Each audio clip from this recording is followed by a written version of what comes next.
right, good morning, y'all. We've officially begun. Good morning. With an enthusiastic clap. I'm John Ahmann. I'm President and CEO of the Westside Future Fund. Welcome this morning. I'm here with my two great co-hosts. Thank you, John. My name is Ebony Ford. I am a very proud English Avenue resident, very proud Hollis Innovation Academy parent, where my son Jeremiah attends, and I'm also a director at Quest CDC, all here on the west side, the best side. You know that.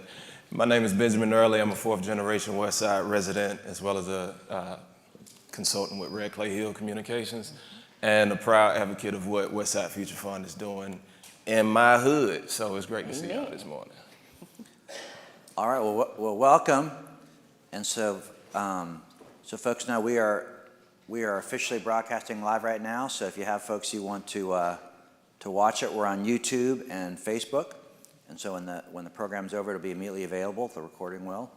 But I'm going to talk a little about the program this morning, but I always like to take a moment just to acknowledge anyone that's here for their first time. So if you're a first-time attendee, we don't do anything to you. We just like to We got one over. We got a couple. Oh, wow. Yeah, a little So good to nervousness. see 'em, Yeah, it's $1,000 for you. Thank you. But no, so our first-time visitors, welcome. I'm glad you're here. And a little bit about our program, and then I'm going to turn over to Ebony and Benjamin. But we will, in just a few minutes, from our regular summit attendees, thank you, Reverend Leroy Wright, will give a devotion. So we'll have a devotion in just a couple minutes. And then after the devotion, to help us all, remind ourselves, some of us who come regularly to say hello to each other, but also, especially our first-time visitors, we do self-introductions, so we know who we are and our affiliations. And then we'll move into our program, and we're delighted. We got a great program this morning. Thank you. In honor of Black History Month, we're going to have a panel discussion about rebuilding Black Main Street on the historic West Side. And we have Miss Annette Abernathy here, who's President and CEO of the Ralph David Abernathy III Foundation. Thank you. We have Reverend Dr. Herman Mason back with us. Thank you. He's a historian on the West Side in Atlanta and senior pastor of Historic Westminster Christian Methodist Episcopal Church.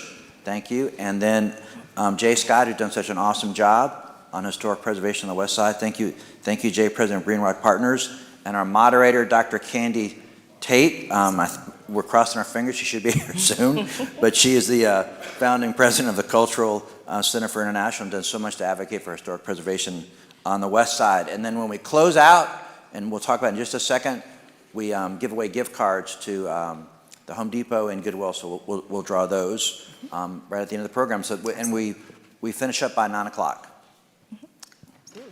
Yes, and so Dr. Candy Tate, again, to elaborate a little bit, who will be moderating today. We got our fingers crossed again, as John said, but it's early and it's raining, so she'll get here.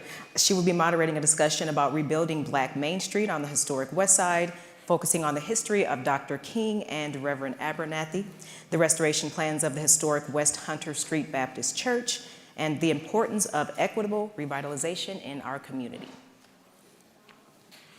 And of course, like John said, we're on Facebook, Instagram, Twitter, and YouTube. Please be sure to like, share, subscribe, follow all of that good stuff.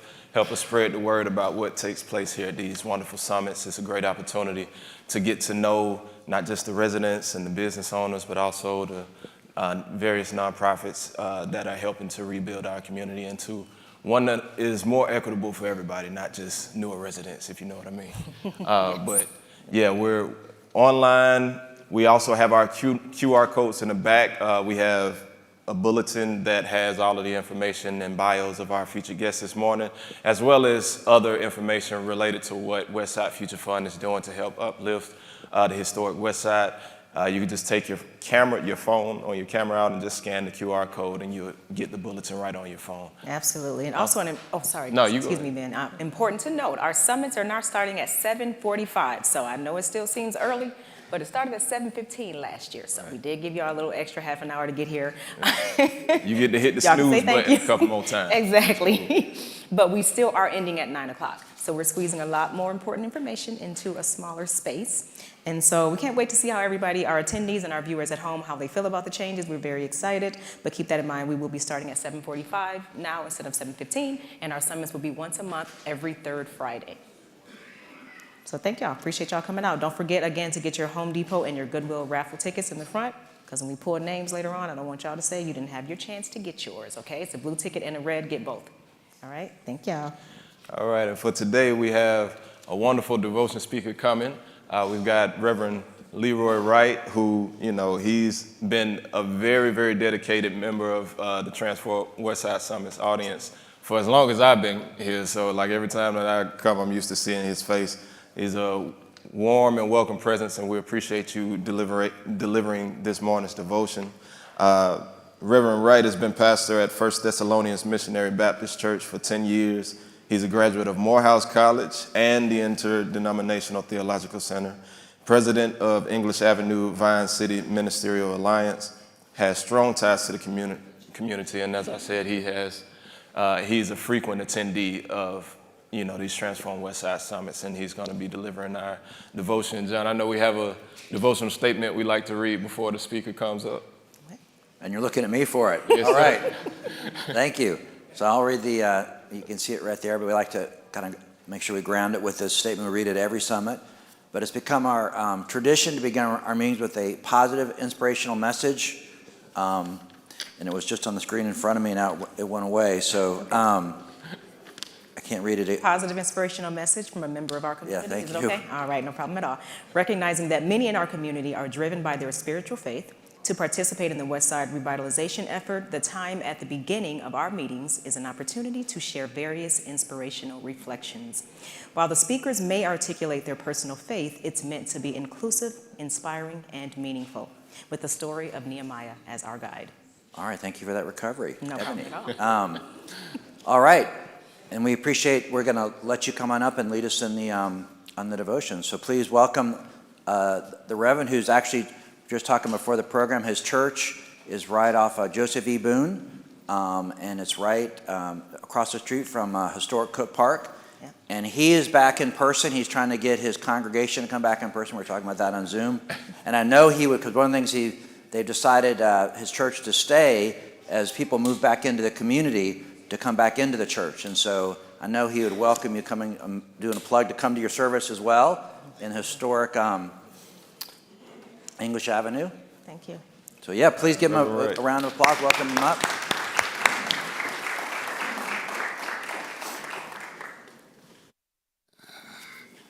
Good morning, everyone. It's a pleasure to be here, and I'm going to start off with a prayer. Almighty and gracious God, I pray that thy words will fall on fertile ground and it produce much fruit. Lord, I pray that the community will come together as one body in your Son's name. Father, I pray for all those who are here, and I pray, dear Lord, that you protect them coming in and going out. In Jesus' name I pray. Amen. Today I would like to talk to you about Nehemiah, and I'm particularly interested in the 5th chapter of Nehemiah. And the subject of my message will be the glory of God. The glory of God. Nehemiah can teach a lot to Westside Future Fund. Nehemiah dealt with the disposition and inequality of the rich and the poor. Nehemiah sought to equalize the situation, and his efforts came to victory, not only producing the rebuilding of the wall, but also come to unifying the people, both the rich and the poor. And Nehemiah, the outcry of the poor reached Nehemiah's ears as he was governor of Judah, and he had to set policy and correct the injustice. There was a gap between the rich and the poor, and it always existed even in Jerusalem before the exile. However, it seems like it got worse once the exile came. Now, the people who were remaining in Jerusalem, similar to the people who have been remaining in the West Side, they were poor. The people who came in back from exile, they were well off because they were able to earn money and prosper. However, they did not lift up those who were the residents of the community. In fact, they not only didn't lift them up, they used them to expand and increase their wealth. What we find is that Nehemiah can teach us a lot about the inequality of those who are coming in and those who are already there. Now, one thing I admire about the Westside Future Fund is the idea that they have a tax fund to help individuals deal with the increase in property values, especially the poor residents who've always been there. Because as many of you know or will know, the ground itself has become more valuable, and taxes will drive away and make poor people even poorer. And this gap between the rich and the poor is very unfavorable to the poor, to the residents who are already there. In Nehemiah's case, most of the people were called upon to borrow money from the folks who had money. They not only had to borrow the money, they had to pay interest on the money. And it got so bad, they had famine in the land, and so they could not pay the money back. So they had to put their children into slavery. They first put their sons into slavery, and then ended up putting their daughters into slavery. So Nehemiah decided that he would speak up, and convince them to do what was right. Now, I want you to understand something, that all of us has a position to play in the West Side. And all of us, our mission should be defending the poor. God cares about the poor and the oppressed. And one of the most prominent themes in the Bible is our response towards the poor. The outcome of the outcry of the poor reached Nehemiah's ears, and as governor of Judah, he set policy to correct this injustice. Dishes were so hard and for the poor, and there was insufficiency all over. You hear a lot of times about food insufficiency. You hear about housing insufficiency. Well, the poor in Jerusalem had all of those. Plus, they were at a disadvantage because they were unable to pay the taxes. So they lost their land. So what I want you to understand is 3 points. For the glory of God, we're called upon to defend the poor. For the glory of God, we're called upon to defend the poor. We need to cry out against the injustice of the poor. We need to cry out about the inequality. We need to cry out about the usury that goes on. And because God cares for the poor and the oppressed, and he wants us to be his hands. God has no hands unless he has our hand. He has no mouth unless he has our mouth. He has no feet unless he has our feet. So God wants us to cry out and speak up about the inequality to the poor. So what are you doing right now? Are you crying out about the inequality to the poor? And shouldn't you understand something? That if you don't speak, nobody speaks. I remember the Holocaust where the poem says they came for the butchers, and I was not a butcher, and I didn't care. And eventually they came for me. So I ask you all to speak up, defend the poor. Now, second point I want to make is the use of power. The glory of God depends upon the proper use of power. Now, what we have is you have the rich and the poor, and sometimes the rich make the golden rule, but the poor has to disobey. So it's up to us to speak up against the power, and it's up to us to have them use their power in the right way. The third thing I want you to understand is about the glory of God is to get angry when you see abuse. Get angry when you see abuse. That's what Nehemiah did. Look at verse 6. I'm very angry when I heard the outcry and these words. Nehemiah was not just very angry, but he was very angry. We should get very angry at the inequality that exists, and we should lift up and speak for those who cannot speak for themselves. Nehemiah brought charges against the nobles, and they were publicly held to public accountability, and eventually they decided that they would do what God wanted them to do. The glory of God, that's what we're all about. That's what we're called to do. We're not called to just look at things and pass it by because it's not us. We're called about to speak for the poor who cannot speak for themselves. We're called to use our authority to serve the needs of others above ourselves. God sees our faithfulness or faithlessness. God sees it all the time. And if we want to obtain the glory of God, then we need to be about God's business. Be about God's business to help the poor in all situations. I challenge you today, speak up, speak up, speak up, speak up.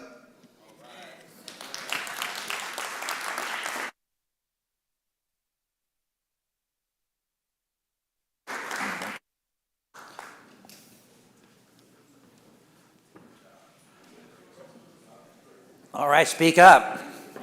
So let's thank him again another round.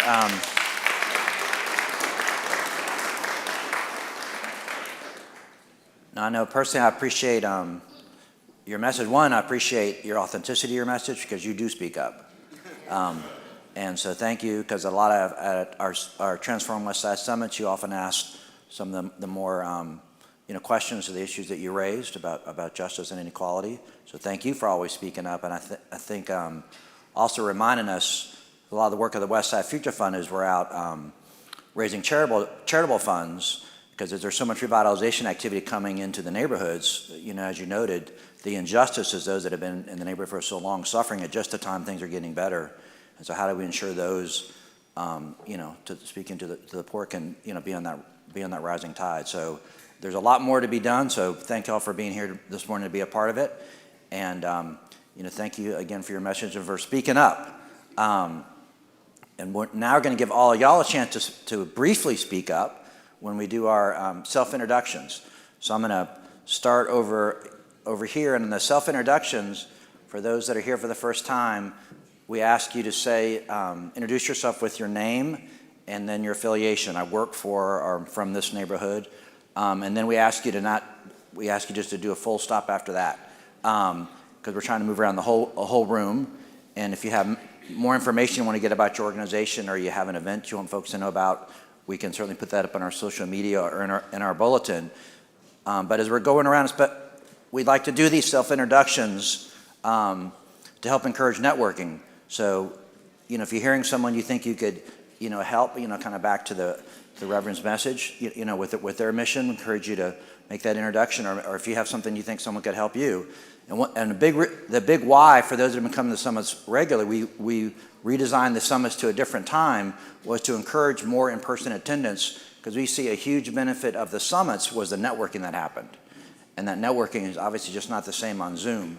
And so the reason we moved it back to 7:45, and the reason we're now doing it once a month, was really with the goal of driving attendance back up. So we're glad to see more people here this morning. And I'm gonna start here. We're gonna just go down row to row. You feel ready? We'll just say your name and your affiliation, and then I'll kind of continue on. All right?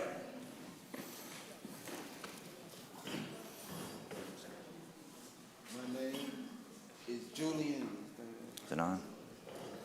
Should be on. Check one. My name is Julian K. Smith Jr. I'm from Decatur, Georgia, and I represent the Friends of Fountain Hall. Awesome. Thank you. Anthony Solomon. I'm a freelance filmmaker, resident of Westside. Thank you. My name is Jacqueline Arbuthnot. I'm here for the first time. I was invited by Miss Rita Harden. I'm also working on something of the sort in Mississippi, have a museum. So I'm here for the first time to see what I can do part of the West Side. Thank you. We'll go right to some folks I've seen before. Good morning, my name is Keitra Bates, and I'm the founder of Marty's Shared Kitchen. I'm Darren Brown. I run Marty's Kitchen. Good morning, everybody. My name is E.J. Robinson, and I serve on the corporate social responsibility team at Chick-fil-A. Good morning, everyone. My name is Austin Astor, and I also serve on the corporate social responsibility team for Chick-fil-A. Good morning. My name is Malia, and I work for Chick-fil-A as well. All right. Are you going to continue the trend? Might as well. Good morning. I'm Clyde Bradley, photographer, videographer. Thank you. You want to stretch on down? Good morning. I'm Faye Hammonds, Atlanta Area Council, Boy Scouts of America. Thank you. Good morning. I'm Bernard Cook, and this is my first time here, and I'm with the Boy Scouts of America. Great. We'll go right behind you. Terrific. Good morning, everyone. My name is Sandra Bush. I'm an HBCU grad of Hampton University, and I live in the Booker T. Washington community. Great morning. My name is Kimmy Bennings. This is my first time here. I am a creative professional as well as a business owner. I own a plant-based business called Carrot Dog, and I'm interested in addressing the underserved communities and the gaps in our communities with healthy food options. Good morning. Reverend Dr. Brendan Jenkins, Executive Director for STAR, Southern Truth and Reconciliation. Thank you. Imam Pleman El-Amin, lifetime resident of Westside. Go down that way. Good morning. I'm Donald Usher, CEO for Healing Community Health Center. Great morning. My name is Lily Tia Lane. I am the parent liaison for Herman J. Russell West End Academy. Good morning. I am Kim Owens, the Chief Engagement Officer of Family and Community Engagement Society, encouraging and empowering our community through engagement. Good morning. I'm Susan Banner. I'm the founder of Most Valuable Kids of Greater Atlanta. We partner with a lot of you here. We work to give youth access to sporting and cultural events. Good morning. My name is Adriana Lawton, and I am a not-for-profit relationship manager at Truist, and Westside Future Fund is my client. Good morning. My name is Sheldon Hill. I represent Foreclosure International. We're the largest foreclosure and prevention company in the country, and we deal with educating our people on housing and staying in their home and building legacies. Thank you.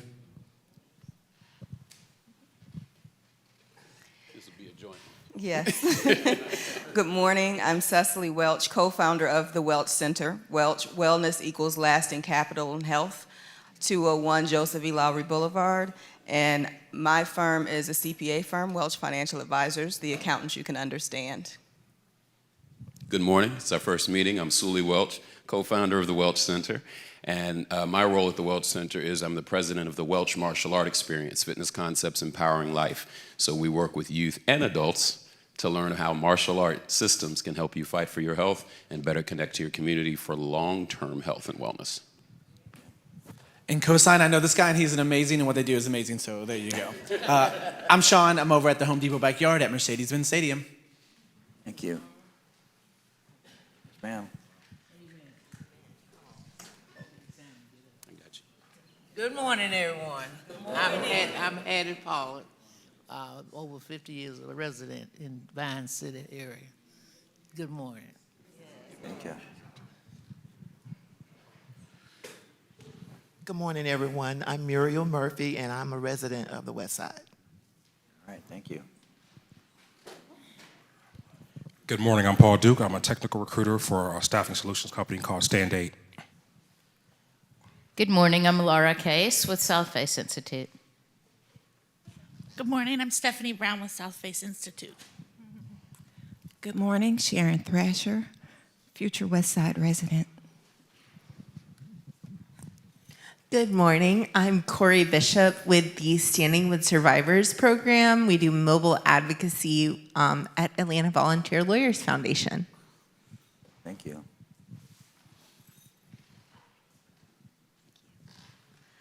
Good morning, everyone. I'm Angie Clausen with the Salvation Army. Thank you. Morning. Good morning. I am Isis Duke, CEO of Financial Favor. Good to hear. Good morning, Linda Adams, Vine City resident. Good morning. How's everybody doing? My name is David Yoakley Mitchell. I'm the Executive Director of the Atlanta Preservation Center. I'm here because of Maria's supporter and Candy Tate. If you have any issues, you can direct it to them, not me. And we are here today to start a difference. We're here today to change this thing. Historic preservation is important, it's significant, and it's going to start being different today and now. Thank you. He said it was going to be hard to follow him, and it is. Good morning, everyone. I am Quanda Spencer. I'm with the West Atlanta Watershed Alliance, and I'm also a board member with Dr. Kenny's organization, Culture Centers International.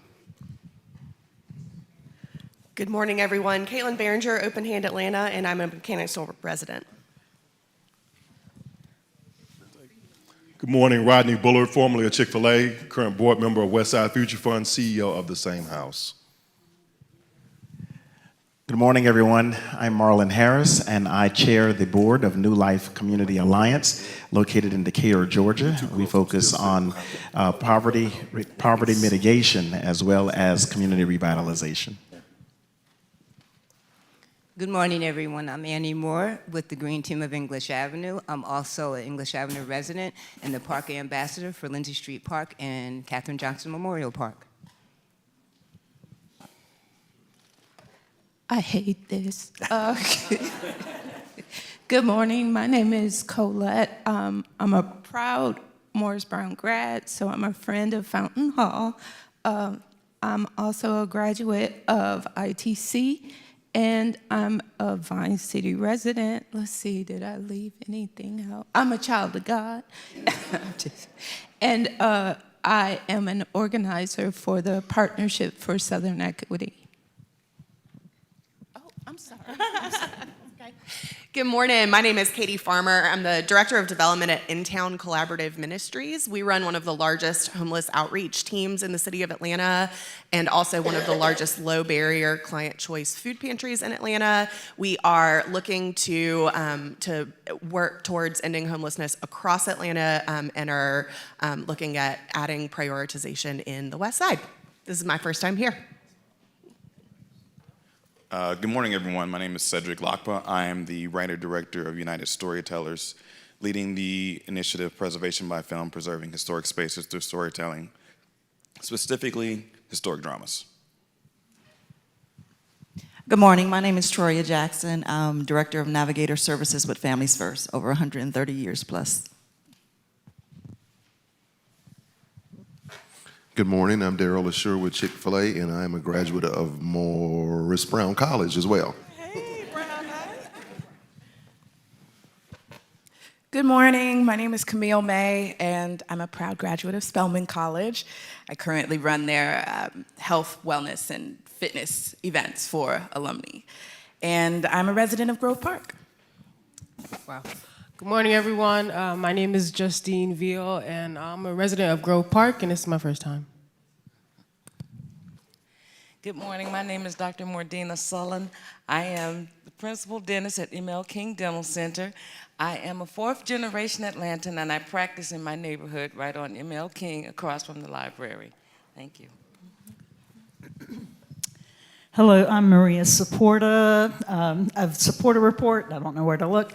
I am here mainly to help celebrate what's going on with the church and the renovation, but I'm also in mourning today because of Gaines Hall and what happened. We cannot let that happen again. Too much history. Good morning. I'm Alfonso X. Marshall. I am the chairperson of the Butler Street CDC, formerly the Butler Street YMCA. We have a stake here in West End, and my good friend back there, Dave, has been helping me restore most of the historical properties on Auburn Avenue. This is my first time visiting. Great, thank you. We'll go right to... Good morning. My name is Vanessa Johnson. I'm also a proud graduate of Spelman College. I live in Castleberry Hill, and I work for the United States Department of Housing and Urban Development in our Georgia Office of Field Policy and Management, as well as the Southeast Office for Fair Housing and Equal Opportunity. Thank you. Good morning. My name is Casey Venning. I'm going to get in on this love. I'm a product of Morris Brown as well. Co-founder and executive director of Helping Empower Youth. We serve Black male youth on the West Side. We're in the old Katherine Johnston home is our programming center, and I'm a proud Washington Park resident. Good morning. My name is Bob Dickinson, Dickinson Partners Group, also executive director of the STEAM Sports Foundation, and we provide scholarships to women with color. Let me go. I think I forgot. We didn't. Did we get? We got y'all? Okay. Good morning. I'm Kathleen Bryant with Partners in Change, and we are providing new sources of support for adults pursuing new goals by offering free life coaching for 1 year. Good morning, everyone. I'm a servant of the West Side. My name is Tracy Bates. I serve as president of Historic Westside Cultural Arts Council. I serve as president of the English Avenue Neighborhood Association, and I'm on the board of Historic Westside Gardens. Good morning, everybody. Rob Bronner, executive director with the Atlanta Beltline Partnership. Good morning, everyone. Dr. Candy Tate, a proud graduate of Clark Atlanta University, a native Atlantan, fourth generation AUC, president and CEO, chief culture officer of Culture Centers International, moderator for today. I'm Harlan Hill. Credit and capital markets educator, instructor, a proud teacher, if you will. So, thank you. I'm Laura Hearing, an architect and urban designer, and my work is helping this call to action from Annette, Abernathy, Jay Scott, and everyone working on the Historic West Side, MLK Black Main Street. Good morning. I'm James Marlowe. I'm the president of South Face Institute, and we're working to make sustainability work for everyone. Good morning. I'm Neil Shorthouse with Partners in Change, which is promoting personal, social, and economic upward mobility for people. Call us. You can go one more time. Good morning.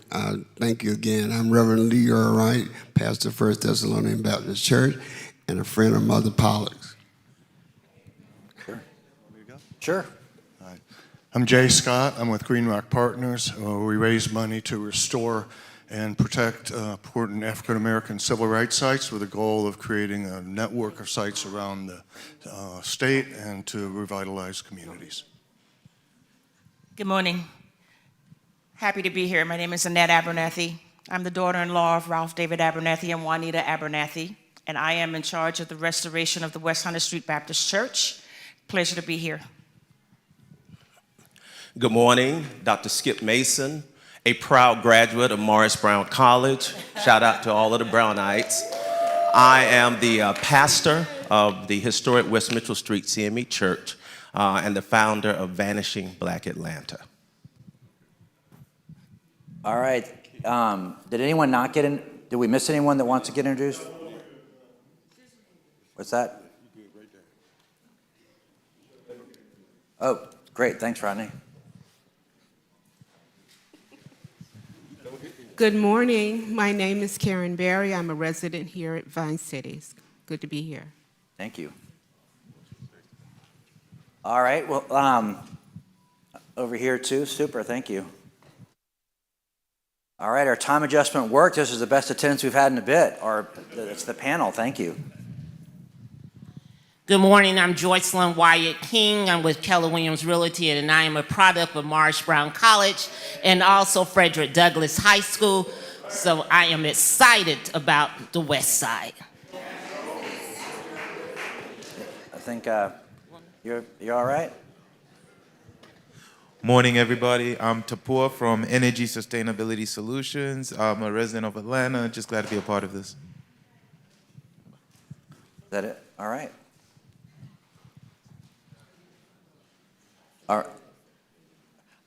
All right. You're ready. Good morning. My name is Tierra West. I'm a film director, and I live on the West Side. All right, thank you. They seem to want you to introduce yourself despite what you may feel. Good morning. I'm Kelly Alexander. Thank you, I needed that. I'm Kelly Alexander, resident of Vine City, founder of SMED. It's a nonprofit, Students Making Educated Decisions. We run after-school programs in the Metro Atlanta area. All right. Well, give yourself a round of applause.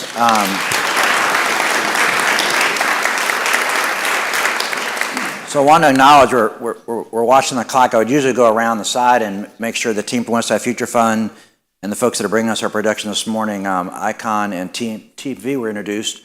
So sorry, but we want to make sure we got enough time for the panelists. But did anyone hear a name or someone self-introduced, like, hey, I would love to meet that person, or maybe I can raise your hand, because that's really would encourage you to do that, because the great thing about the summit is hearing those stories of connection that happen and something great comes out of it. So thank you for taking the time to do that, and hopefully we'll have some.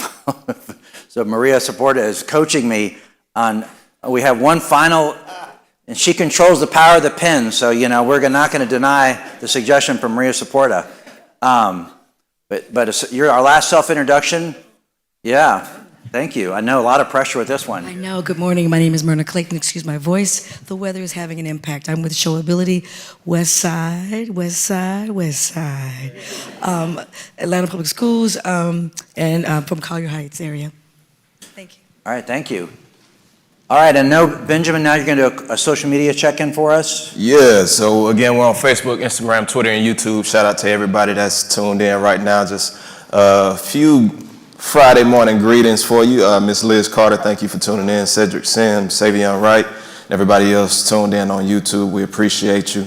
Wendell Charles, Love, Lamarian Dabney, Patricia Lee, Mother Moore. Mother Moore, I miss you. We need to do something.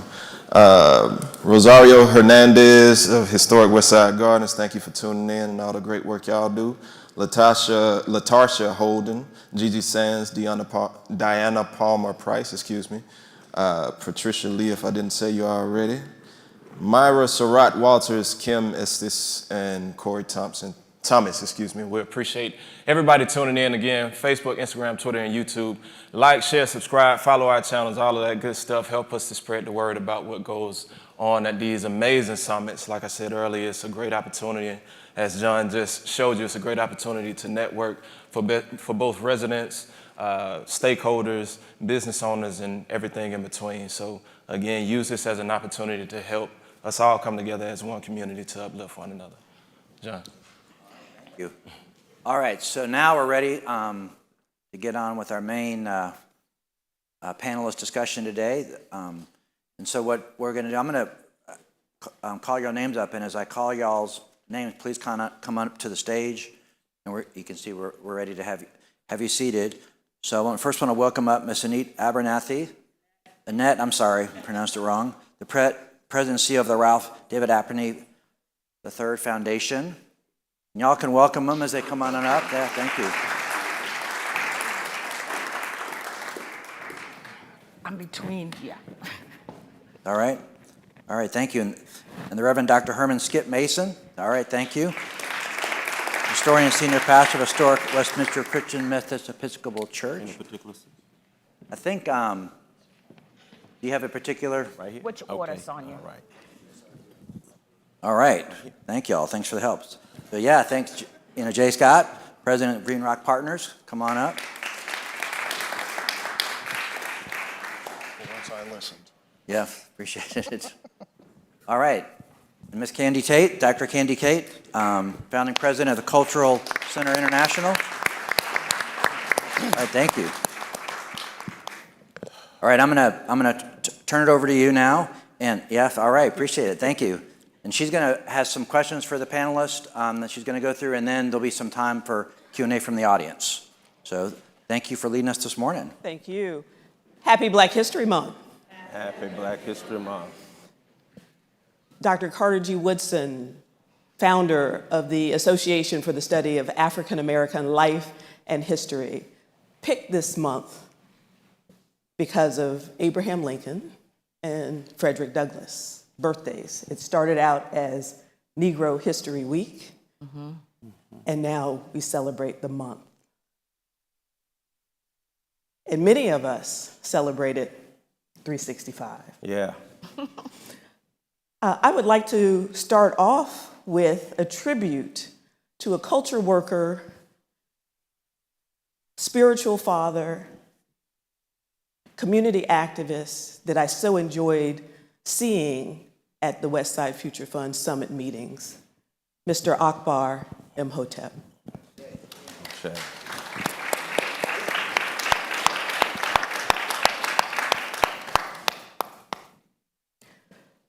Akbar was born in Henderson, Georgia. He graduated from Payne College in 1973. He was a member of the illustrious Omega Psi Phi Fraternity, Incorporated. He attended school and got a degree, or was working on a degree at University of Georgia, then Georgia Tech, and then found his calling in performing arts.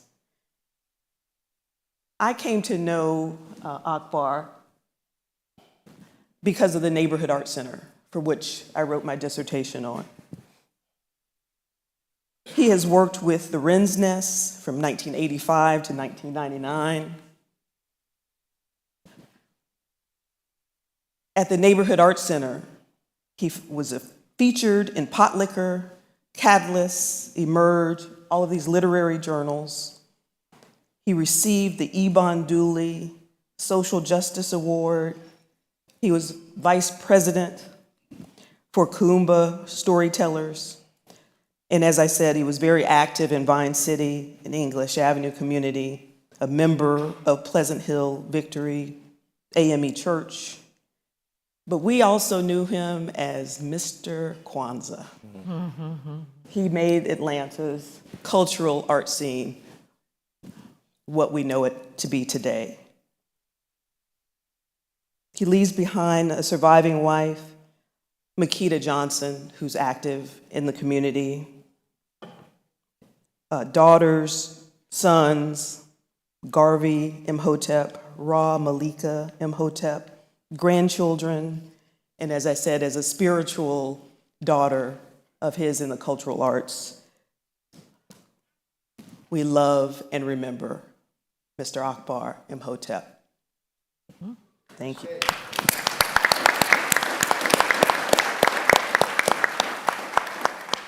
So I thank you for indulging me in that. And today, as some of our audience has shared, you know, we've come with our boots on and our gloves up. We're culture workers ready for this fight. Are you in it with us? Amen. Amen. Reverend Dr. Mason. Yes. Good morning. Good morning. My big brother. How have you instilled a love for Black history for future generations? Well, I'm a native Atlantan, born on the west side, McClendon Hospital. Attended Morris Brown on the west side. Now I pastor on the west side, right across from Morris Brown, West Mitchell Street. In the 80s, I noticed that there were no books on Black Atlanta. You had Atlanta and Environs by Franklin Garrett. And so there was no proper representation. So I began a personal journey to begin to address that. And I published my first book, Going Against the Wind, in 1989, Cox Publishing Company, and subsequently have published 7 additional books. And so what I try to do, and may I borrow? Oh, please. Yes, please, thank you. So what I've tried to do is to preserve our history. Vanishing Black Atlanta began about 9 years ago because I was bored. And I was trying to figure out Facebook. And I started posting pictures, and people start responding. And we started off with about 20, 30 people, and now we have 62,000 followers, passionate. They fight on my Facebook page about issues dealing with Atlanta. Let me move quickly because I know our time is upon us. Thank you for inviting me. John, good to be here again. Rob, good to see you. I serve on the Atlanta Beltline Partnership. Laura, my Leadership Atlanta classmate. Rodney and Darryl with Chick-fil-A. They take good care of me, and I'm not talking about feeding me. And anything Darryl sure is, I take the credit. Anything he isn't, his mom and dad gets that blessing. Dr. Martin Luther King Jr., Brother Cox and Sister Annette, good to be on this panel with you. Thank you. Much admiration. I bring visuals. I collect photos and have been collecting for the last 25 years. Pride myself in having one of the largest and extensive collections of images of Black Atlanta. So I want to talk just a little bit about Dr. King and Dr. Abernathy on the west side of Atlanta. Dr. King was born on Auburn Avenue, as you know. He attended David T. Howard Elementary School, but David T. Howard did not become a high school until 1948. The only high school was Booker T. Washington High School. So Dr. King would have had to travel across town, Brother Smith, to the west side to attend school. And this is the Hunter Street that Dr. King would view. You see the Ashby Theater, you see the Five and Dime. On the opposite side, you have Amos Drugstore. He would have walked, he would have taken the streetcar. Of course, this is the great Booker T. Washington High School. Shout out to all of the Booker T. Washington High School graduates, Ahmann. Booker T. Washington graduates, they are a cult in Atlanta. Am I right, Jocelyn? Okay, they are a cult. If you've never witnessed a Morris Brown College homecoming parade, when Booker T. Washington band marches down the street, there are 1,000 Booker T. Washington graduates behind them, following them to the bridge. But this is one of our great institutions in Atlanta. Dr. King would have passed by beautiful cottages and Cellar Brothers Funeral Home, walking up and down Hunter Street, which is now Martin Luther King Jr. Drive, changed in 1976. And this is a parade. This is the Morehouse College Band marching down Hunter Street. He would have certainly been at the soda fountain at Amos Drugstore, and he would have passed by the building that is West Hunter Street Baptist Church, and the other buildings and businesses on the avenue, florists, record shops, shoe rebuilders. Dr. King's mother attended Spelman, but had an accident, had to leave. She married Reverend King, and Spelman would not allow married women. But guess who opened their doors and allowed her to come? Morris Brown College. So Mrs. Alberta Williams King is a 1938 graduate of Morris Brown College. Of course, Dr. King, after he graduated from Booker T. Washington, he entered Morehouse in the early admissions program created by Benjamin Mays because many of the men were going off to the war. He graduated in the class of 1948. So he was on the west side. Auburn Avenue may claim him, but the west side made him. He was in the chapel. Yeah, this is a photo of him in the chapel as a student at Morehouse. So this is the west side of Atlanta. This is the Sacred Friendship Baptist Church. Don't get me started on that. Okay, whatever. But look at community. This is how it looked on Mitchell Street. Okay, and going down Mitchell Street, you had other churches, the West Mitchell Street Church, where I pastor. There were a lot of activities, rallies there. This is the old West Mitchell Street that sat on the corner across from Morris Brown College, and of course Central United Methodist Church. So the west side was a place for spirituality. Dr. King returned back to Atlanta around 1961, he and Dr. Abernathy, and I'll bring that up, and of course moved on Sunset Avenue, as many of you all are aware. The Hunter Street of the 60s and 70s, when Dr. Abernathy and King would have consisted of restaurants and taverns, and the Don Clendenin nightclub, Henderson's Travel Agency, Frazier's Cafe Society, and of course the great West Hunter Street Baptist Church, which Sister Annette will go into a little bit more detail. What a beautiful structure. I'm so thankful to God that it is still standing, and I'm thankful to God now that behind her tremendous leadership, that it soon will tell the story, long overdue story of Dr. Abernathy's role and place in the city. This is a beautiful picture of Hunter Street. You can see all the buildings. All of these buildings have been demolished. Back in the 80s, when I was a student at Morris Brown, I went up and down the street and I started taking pictures of buildings that are no longer standing, buildings that were demolished to build the Walmart store. Of course, this is the Atlanta Inquirer, which is important in the story because it covered the civil rights movement. The Busy Bee Cafe. I could afford Busy Bee when I was in college. I can't afford Busy Bee now.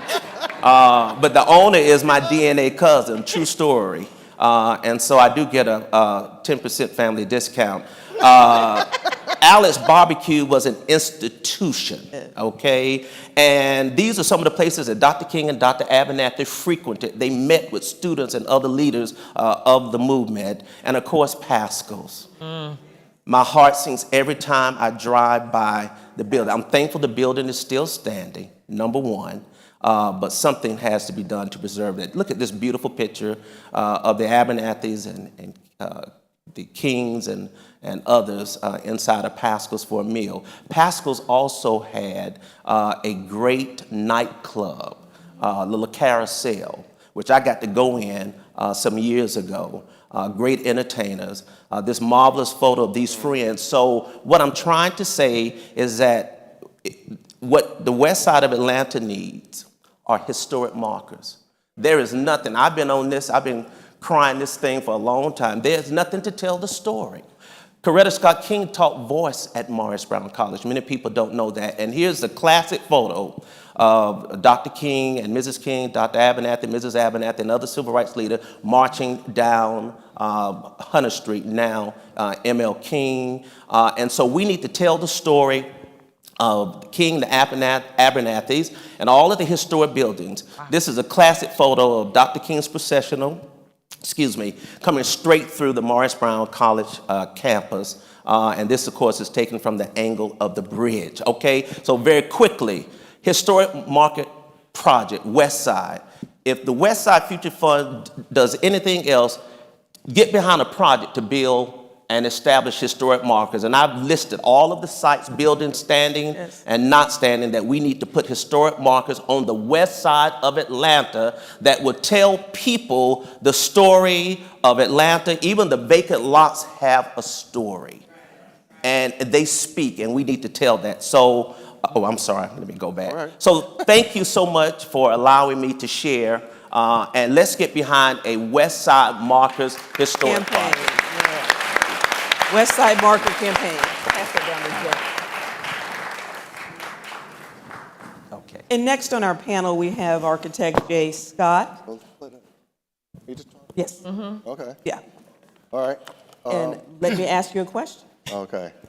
So, as an architect, what has drawn you to African American stories as American stories worthy of preservation? Well, first of all, I'm a landscape architect by training. I'm not an building architect. But I got interested in civil rights history about 20 years ago. Just started reading about it, about all these things I didn't know about, even though I was living in Atlanta. I was living on the north side. I'm actually a Yankee, Yankee by birth, Southern by the grace of God, is that what the saying is?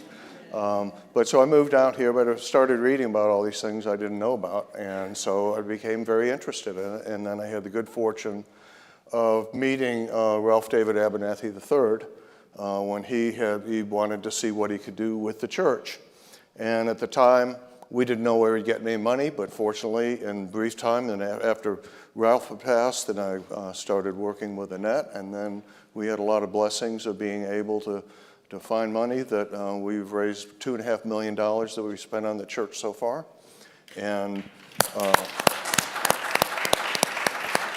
the National Park Service has become very supportive of African American properties.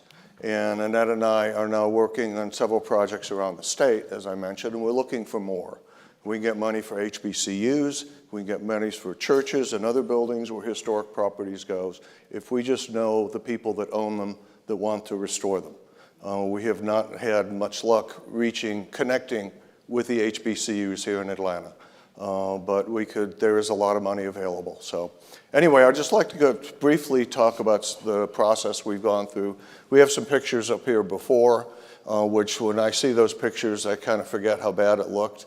But as you know, as Dr. Mason referred to, this is some pictures from when Dr. Abernathy was installed at West Hunter by Martin Luther King Jr. On the left-hand side, the left-hand side up there, is the picture when they first arrived that Martin's father had arranged for Dr. Abernathy to interview or to meet the people at the church and take over the leadership of the church.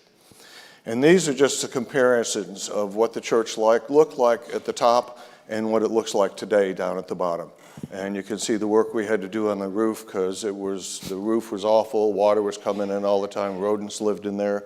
It was a terrible place. But we got the roof done and then gradually started working around, and these are some pictures of what the inside looked like when we first walked in there. And they don't convey what it smelled like, I assure you that. But it was a rough place. But fortunate it had been standing, and fortunately also there was surprisingly no vandalism to the building at that point. Oh, wow. All the stained glass remained. On the west side of the building, some of the windows, because of the heat and so forth, the structure of the stained glass had started to collapse. But all the glass was there, so we were fortunate with the Park Service's help. A specialist out of Lynchburg, Virginia, took the windows out, took them apart, cleaned them, rebuilt new frames, and put them back together and installed them. And now the windows are just absolutely gorgeous. And of course, all the rotting plaster that you see there, that's all been replaced. And so there are a couple pictures in the top. You can see what it was just to compare. That's what the church is inside. Amazing. We are at the final stages of restoration. We're trying to get the contractor out of there. Anybody that's been involved in a construction project knows that the first 90% takes 90% of the time. Then the last 10% is another 90%. And we're trying to get them to deal with the little stuff, the finishes, the things that you would not accept in your home that for some reason they want us to accept here. But we'll get them through that, and we'll get it all taken care of. And Annette will be able to tell you a little bit about what her plans are for the building, which I think are very exciting, because what's really important about this church is the congregation completely supported Dr. Abernathy in all of his work with Dr. King. And so the church was always open. Andrew Young talked about students would always come over there and gather, in the middle of the night to talk about stuff. They couldn't gather on campus. They could on Morse Brown. But there were not a lot of places where they could, but Dr. Abernathy's congregation fully supported him and all of his efforts. And those are the kind of things that really make a lot of difference to it. Especially when you're a pastor, you need a congregation to follow you. And this is where I started with Ralph when he said he had bought the church in 2008. And he wanted to do something to honor his parents, their work. But also he wanted to build a plaza next door to honor also the people that marched with his parents. Because you all know leaders are not leaders unless they have people following them. Mm-hmm.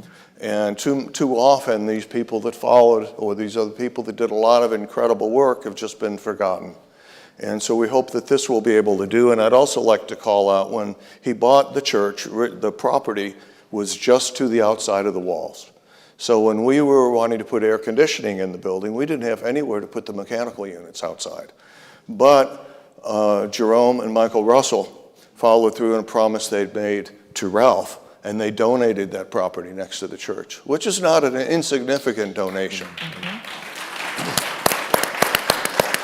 Yay, Russells. And what that, in addition to putting the mechanical units there, that now does give us the space to have this plaza built. This is going to be a Freedom Plaza, and Annette will give you more updated information about that. But then my last slide, I just would like to do, this was a photograph we had taken by some friends that had a drone. And obviously it shows Gaines Hall, which is now in worse condition than it was when we took this picture, and how close it is to Mercedes-Benz Stadium, and how we think about how this country and this city are so willing to spend $1 billion on a football stadium. Right. But yet we have Gaines Hall that was started construction 2 years after the Civil War. When you think they're building a brick schoolhouse to educate former enslaved people overlooking burned out downtown Atlanta, I can't help but smile when I think about what a lot of those people in downtown must have thought. But now we have this building that it's a whole nother story in itself. This is American history here. If you look starting, here, people may not want to, there are 11 million people that come to Centennial Park every year to spend money. they may not want to cross over Northside Drive, as the new railroad tracks, but we've got to draw them over here to spend some of their money over here. And this corridor tells the story of freedom in America, starting Gaines Hall, Fountain Hall, down to West Hunter, to Pascal's, to Booker T. Washington High School. It was a story like nowhere else. Yes. And it's just awful that the people in charge have not really cared about it. But we have to do that when we have to work together. Yeah. Yeah. Amen. Amen. Thank you, Jay. Well, Annette. Annette, if I may. Yes. So as you could have mourned the loss of your husband and just moved on. But as a Black woman, what compelled you to do this heritage preservation work to rebuild Black Main Street? Well, as I said previously in a couple other settings, my husband's death could have been mourned silently, but I chose to, my daughter said, Mom, you should have shared loudly. I said, make myself busy. And that kind of helped me transition between the grief and doing something that was really, really important to my husband. So, as a mother of three, and three who bear the legacy of Dr. Abernathy, I felt it was important for me to pick up the mantle on where he started. And his vision then became my mission. And that's kind of like my mantra. His vision is my mission. So in 2016, he passed. 2016, I picked up the mantle and started working with Jay, who was working with Ralph before. And understanding the history of the family and the legacy of the family and the stories that are not told and the stories that are misrepresented. I felt it was important for my children to set this in motion. It's not so much for me, it's not so much for Ralph, it's for the future generations and making sure that our children and their children's children and children understand our history, particularly now that they're trying to erase our history from the schools and wherever else they can do that. So it makes it even more important to do it now than later. So for the past 7 years, this has been my task. I retired out of Turner Broadcasting in 2014, I'm sorry. And 2016, I started the project. 7 years in, you see the product that we have produced now versus what it was when we walked in, and it was in terrible shape.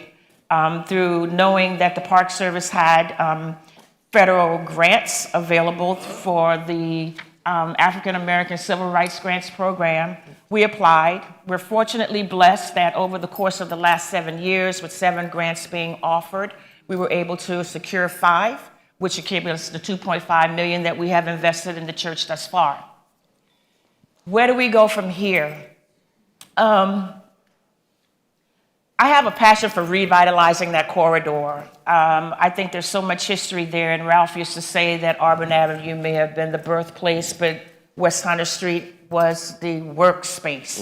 And that's where the work really happened.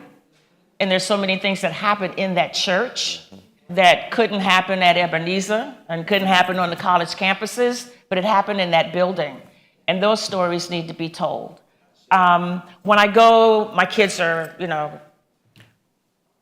PWI graduates, my 2 boys, and when I go to those environments and I see all of the life and the activity and the spirit surrounding those institutions, but I don't see that around ours, right?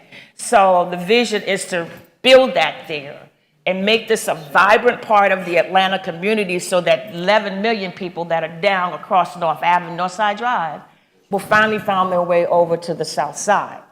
And in that, we'll have the entertainment, we'll have the food, we'll have the spirit juice that most of them come here to participate in.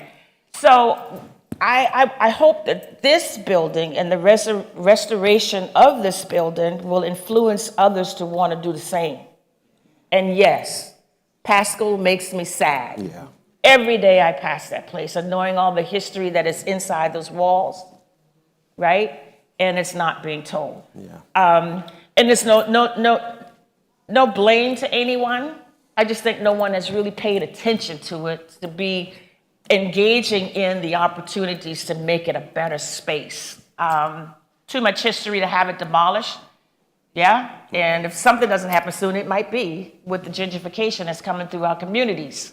So if we don't save our history, who will? If we don't invest in our history, who will? So I just hope to be a beacon for that. For that reason alone, the family history, the future history, and the legacy. Earlier this week, Wednesday, we had a press conference with our illustrious Congresswoman Nikema Williams, who, through the community project funding grants, awarded the Ralph David Abernathy III Foundation $4 million. And I'm very pleased with that. She also introduced a legislative bill to resurrect this into declaring it a national park. Awesome. And when it is, Awesome. when it is voted upon, it will be the Ralph David Abernathy Senior National Historic Site. Awesome. So I'm very, very pleased with both of those. Initiatives will be very rewarding for us in our future plans of what we want to do from the foundation perspective. Things have changed from what it was then when it was first thought of to where we are now and what we're going to do with the money that we have received. It's kind of like a work in progress. But what we do know is that we want to make this church a viable part of the community. We want to keep the doors open, even if it becomes a national park. It's 10 to 4, Monday through Friday, right? What happens after 4 o'clock in the evening? So we want to make this somewhere that the community can participate and be involved in. All of you have a stake in that community. We see it being maybe in arts exhibits, musical performances, theatrical performances, weddings, receptions, whatever, to get people back in there. As Jay said, the doors were always open, and we would like to keep the doors open to the community and make it a part of the city environment. As I said, lots of tourism. If we can get that back over there, we can revitalize that community. That money that they're spending across the highway can come into our community to help build back the community. Yes. So that's where I am. And there are a lot of you in this room that I heard who you are. We need to have some partnerships. Definitely. You know, definitely. Health and wellness, yes. You know, housing, yes. Affordable housing, not just housing. So many of you. So if Jay and I could, maybe get some cards or get some names from the back table, that would be beneficial for some of the things that we hope and want to do. So thank you for having me. Annette, thank you. And Jay, could you pass the clicker? Oh, the clicker. Need the clicker back. As we wrap up, and this has been a fabulous panel, know that Culture Centers International is taking her up on this offer. Do we have the last slides? Yeah, keep going. But what we're planning to do, I'm pushing it. Oh. We are planning the I Am the Dream March for April 4th through the 9th. Those are the days of remembrance. There we are. And so with my team, the Hatted Historian wants to help us remember the past, to understand the present, to change the future. And as we work to rebuild Black Main Streets, whether in Tuskegee, on Butler Island, or up in Tate, Georgia, we know that the problem still of the 21st century is the problem of the color line. So we need everyone to come together on these hallowed grounds that are around our neighborhood, such as Chattahoochee Brick Descendants Project, the 1906 Atlanta Race Massacre, Brownsville in South Atlanta, and of course, our dear old Morris Brown right here. We don't want more of this. No. But we remember that what is connecting us to the present is our history of the past. So join us, as Martin Luther King, Reverend Dr. King said, if you can't fly, then run. If you can't run, then walk. If you can't walk, then crawl. But whatever you do, we got to keep moving forward as a people. Save the date, April 8th, Saturday. Go to our website, IamTheDreamMarch.org. Show us your interest. You saw Reverend Dr. Skip Mason's images of MLK and the march 55 years ago. We need interfaith, multi-ethnic. We are the dream that King spoke of, and Martin Luther King Jr. Drive can be the beloved community that he dreamed of. Thank you.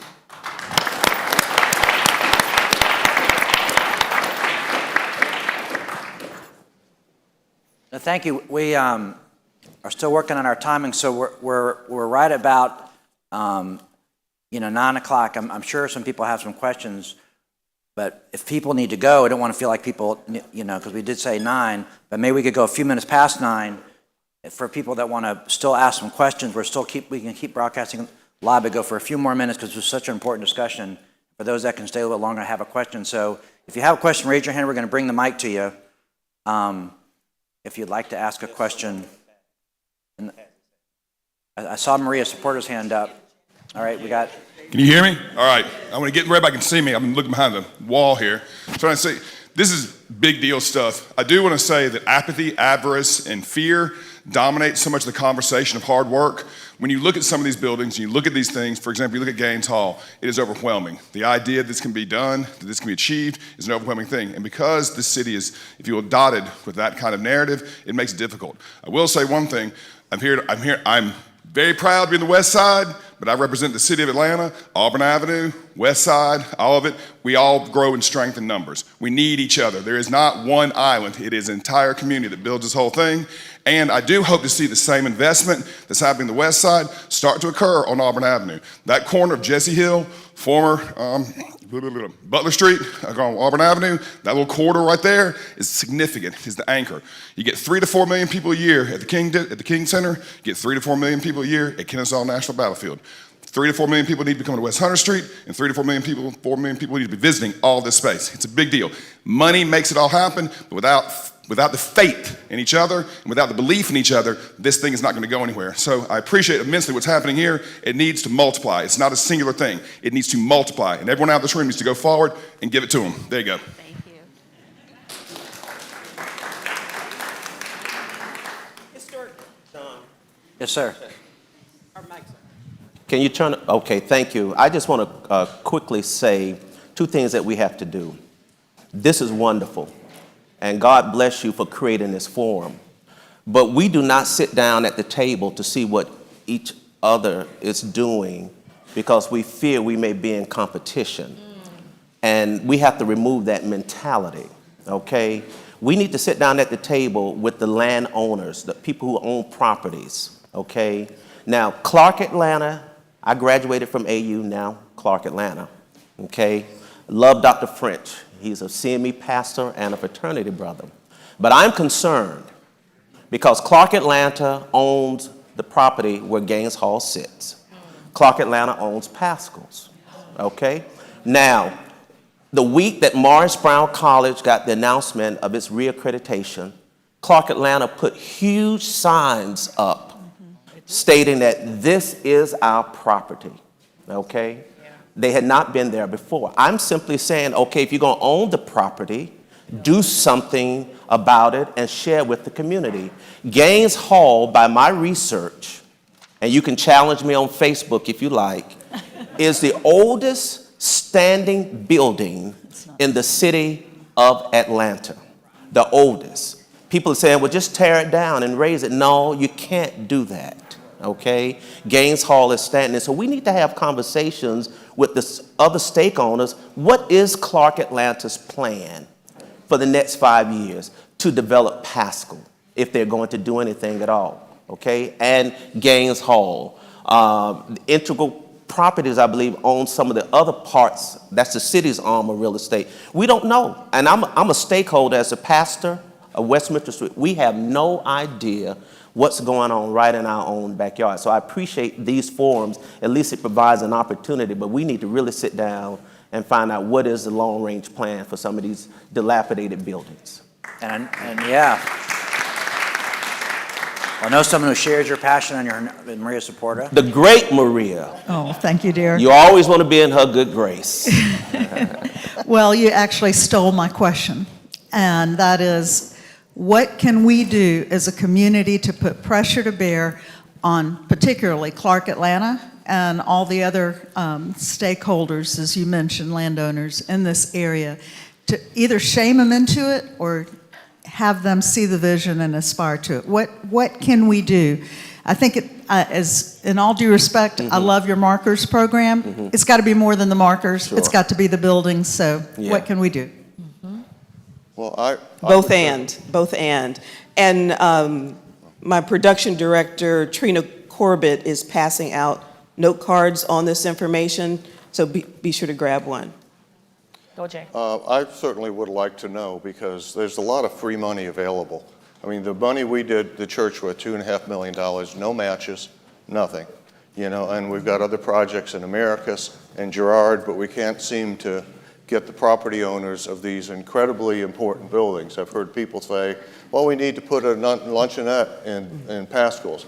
That's like putting a bed and breakfast in Mount Vernon. You don't do that kind of stuff with holy properties. You know, there's got to be the level of respect. Yes, Gates Hall. I mean, it's for a long time you go to the website, what's the oldest building in Atlanta, and they talk about the train depot where they tore the top level off, and it wasn't even the same building. You know, it's because people don't understand, and just the significance of what happened here. You know, when you think so many historic sites for African Americans, they're dealing with where bad things happen. You know, somebody got shot, somebody got lynched, there was a beating, a mark. These are all things where great stuff happened. This is where people came, you know, had little to nothing, far less than I have ever had in my life. And yet what they did is they banded together and they changed the world. Because the civil rights movement really is the most important social movement in the world, I believe. Absolutely. Yeah. You know, it's affected worldwide. And so yet here we are, where so much of it started, or where the thought parts of it were, where the thinking, the planning. We are here, and we're going to have the World Cup in here, millions of people coming here, and they're going to want to come see. What are they going to see? I hate where you take these tours where you say, well, that empty building, that's where this happened. See that falling down structure, that vacant lot, this is where this happened. You know, we need to have real things, because one thing, people walk into our church now. I say our church, it's really her church. It's our church. Sorry. But they walk in and their eyes just open up. And yesterday, Pastor Jay from West Hunter, I took him up into Dr. Abernathy's office, which is about the size of one of these panels here. It's really tiny. He could not believe it, because compared to what, you know, churches and pastors have now, it's just a different world. But there's nothing like living and breathing in these historic buildings to understand what happened. And that's the only time I think people will ever get to believe in what happened. And Jay, we'll get to you in just a second. As we think about this, it is both and. I started this preservation project with $500,000 stained glass grant for Wheat Street Baptist Church. I was on Auburn Avenue. Yes, we have to do that work. I'm a graduate of Clark Atlanta and have gone through 3 presidents, and they have ignored me. And so because of that, I said, well, let me help Morris Brown out. I'm now $2 million into helping restore Fountain Hall. Awesome. But the Fountain Hall project, thank you, is a $30 million project. So, you know, so that's one building. This is we've got to all work together to understand that our cultural resources are invaluable. Not tear them down. Yeah. We are our ancestors' wildest dreams.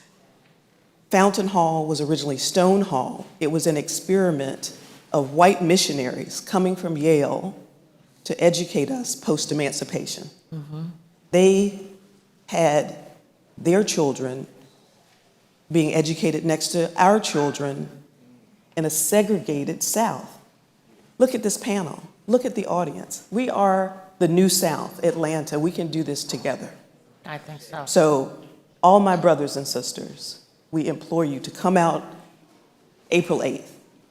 Be part of the march tell the world that Atlanta's Martin Luther King Jr. Drive, the place where Ralph David Abernathy and King and so many others changed the world right there on that street.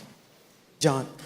All right, well, I think it's hard to top that. We're kind of about to talk about, maybe if people still want to hang around, we can ask some more questions. I see Tracy, you got a real look. Myrna had a question. Did you have a question? Okay, we'll do one more, absolutely. Yeah. Bring the mic up. Appropriate to end with an artist. Thank you. I have not really shared with a lot of people, but my mother was the research librarian, which is equivalent to the archivist at the King Center. She started in 1969, the year after Dr. King was assassinated. And so I've been in a number, from an infant, in a number of meetings that talk about getting together, I used to hate saying to my mother, we meet for the sake of meeting. When are we gonna do something? And so one of the things that I've learned and have done I have an MBA from Atlanta University and have corporate experience in marketing, and so I'm a strategist. And so we can talk about, we need to do this. The thing we need to do is set a date and say we're going to get together on this date so that the community can then come together whether they want to or not. And so those that say that yes, they want to come together, then have that. And so using your date of April 4th through the 9th to say, okay, on the 9th, I'm making this up because I do that in strategy, on the night of April 8th, your parade, okay, we're going to have a conversation for all the entities to come together on this night so that we can have a conversation and set a map, set a plan, invite Clark Atlanta, invite the Russells, invite the people on that day, or whatever day, but invite them on that day, and then to say, okay, from this now collective, we're gonna meet with the Auburn Avenue on this day. And so we're gonna come together, set a date, and then see how to make it happen so that we can do, as Dr. King says in that thing, move forward, move in that direction, because y'all, I'm sick of having meetings for the sake of meetings. Yeah. And so we don't need to, it's rhetoric at that point. We're just talking. We're just talking to each other. We're not moving forward and making things happen. And so that's my request, that we set a date and make it happen, and then see what happens after that. If it doesn't happen, then that's another thing. Where's that picture from? This is the new artwork that's on the at the entrance of Martin Luther King North side of Drive. MLK. This is at night. It lights up. Oh. Yes. Never And saw it the before. mural is on the side of a business on Joseph Lowry. This mural is what inspired me to, and Culture Centers International, to have the event. To your request, on the if you go to the website, you'll see our days of events. This is Passion Week. Easter Sunday is the 9th. That's why we're moving the march to the Saturday. But on the Tuesday, we'll be at the church with Reverend Dr. Mason interviewing, were you there? Were you there 55 years ago? And then on the Thursday, we will have a series, a virtual conference around where do we go from here. So that Thursday is what date? And so can we expand yes, it to be Thursday that conversation? Thursday I'm just is asking for action because I'm over talking. Thursday is the 6th. Good Friday, so all the area churches, if you have services, please let us know. We'll publicize it on the website. And if you don't have a church, we invite you to the West Mitchell Street Christian Methodist, and come on Easter Sunday. Yes. You won't be embarrassed. We won't call you out. Well, out of time. We're going to do one. We're going to do one more question. I see because she looks like she's really wants to ask a question. I hate to. We'll do this last question. We'll thank you. Hi, Edie Stringfellow. I'm head of ecosystem development for the Center for Global Health Innovation. We are repurposing the AT&T building to make it the state-of-the-art go-to place for life sciences, destination for biotech, medtech, AI, ML, and all of the new nanotechnology sciences. We want to offer our community health workers as well as our community navigators to assist you with any of your programs, outreach, events. Use me as a sounding board, anything. I just moved here from Boston, and the realtor was showing me communities like Virginia Highlands, Ansley Park. But I said I wanted to move to where I can have impact and make a difference. And so I purchased a house 30318 zip code. There you go. 30318 zip code. Well, anyway, it's people like me moving from Boston, San Francisco, New York here, and unfortunately, gentrification is happening, but use us and challenge us to improve where we're moving. So I'm very active in the community. I have great neighbors. I don't care what people say about the community. I love where I'm at. I love what I'm doing, but I also want to support you in any way possible. Awesome. We thank you, and we're actually, I'm in the 30318 neighborhood, I right am next too. to Frederick Douglass High School, and this is our community. The march is not just a march. It is a historic march following the funeral procession, but we will land in front of Harkness Hall on Clark Atlanta University's campus and have a Dream STEAM festival for youth, adults, careers. Any of you nonprofits that want a table, vendor, please go to the website and sign up and see us. So again, it's not marching for marching, but we want to prepare our kids for the future. Awesome. All right, well, awesome discussion. Clearly, you brought forth a lot of passion. So thank you. And we'll invite y'all. And the last thing we're gonna do to wind up, Ebony and Benjamin will call out our gift card winner. We want to make sure that Candy. if you've been waiting to see. Oh yeah, you want to go ahead and do it? Is it time? Yes, it is time. Thank you, John. I appreciate it. Thank you guys for staying with us. I appreciate you. As you know, Goodwill puts people to work. We appreciate what they do in the community. They're giving a gift card away today as well. The blue ticket, winning number 130445. 130445. Hope haven't left. I only got 2 tickets, so hope these 2 people haven't left. Blue ticket 130445. All right. Second blue ticket number 130438. That's you? Okay. Congratulations. I think, come on and we'll get a picture, okay? All right, Goodwill, I'm sorry. Home Depot Foundation does a lot in the community. They are giving a gift card away today as well. Can we get a picture really quick? Oh, you want to come with it? Right here. No, you good. Yeah. Thank you. Let's take it quick. So y'all get your red ticket numbers ready? Right here. Oh. Thanks, Jay. Thank you. Congratulations. Red ticket winning number, Home Depot Foundation, I'm sorry, does a lot in our community as well. They spent millions of dollars. They're giving a gift card away today. Winning number 3990862. What? Okay, congratulations. Okay.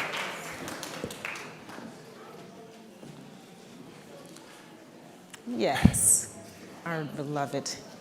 There you go. That's I know, fitting. right? You deserve it. Thank you. Right. Who are we looking at? Right, sorry. Well, once again, folks, we appreciate you all Thank coming you. out. Congratulations. Quick announcement from Mother Moore. There's an invitation from the beloved community for Thursday, February 23rd at 1 p.m. at the old St. Mark Church, AME Church. It's another historic landmark on the west side. That's 491 James P. Brawley Drive. Again, that's on February 23rd at 1 p.m. Go check them out. And, you know, really quickly, we heard a lot of stories, we heard a lot of history, we heard a lot of, you know, beautiful information that really highlights why the west side of Atlanta is a U.S. landmark in itself, right? And a project that I've been working on for a while now, and what I'm reaching out to you all to help me with, is making a documentary about the historic west side and its place in American history. Not just Black history. Black history is American history. Right? But we need to have the west side of Atlanta get its proper due on a national scale because it currently doesn't. So if you know anything about getting funded for a documentary series or a documentary, which we will likely pitch to streaming services such as Hulu, Amazon, and Netflix, come holler at me. We're working on this. I'm working with TMPAV as far as getting the actual production done. So if you know anything about helping to get funding for a documentary or a project like this, come get with me. I'd be happy to work with you. That being said, we'll be back next month on March 17th. Until then, y'all stay safe. We appreciate you. West side, best side, baby. They gonna get us. Mike's still hot. Good job.